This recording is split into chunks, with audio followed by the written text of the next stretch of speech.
तर good morning मित्रांनो, आज आपण बघणार आहोत की महाराष्ट्रामध्ये ड्रग लायसन काढण्यासाठी कोणकोणते डॉक्युमेंट लागतात. आता मी यूट्यूबवर सर्च करून बघतोय तर स्पेसिफिक महाराष्ट्रासाठी कोणते लागतात हे डॉक्युमेंट, ते मला कोणतेच व्हिडिओ भेटलेले नाही आहे. आता वेगवेगळ्या राज्यांचे बघून चुकलेलो आहे मी, तर बघू आता एक्झॅक्ट म्हणजे 90-80% तर सेम डॉक्युमेंट लागतात.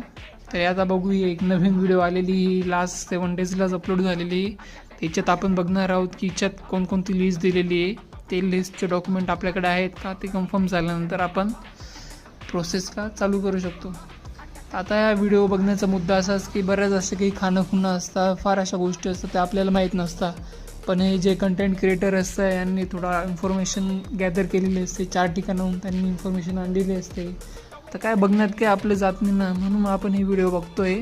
आणि व्हिडिओ बघण्याचा उद्देश हाच की काही आपल्याकडनं गोष्टी सुटत असेल तर त्या सुटायला नको. थँक्यू.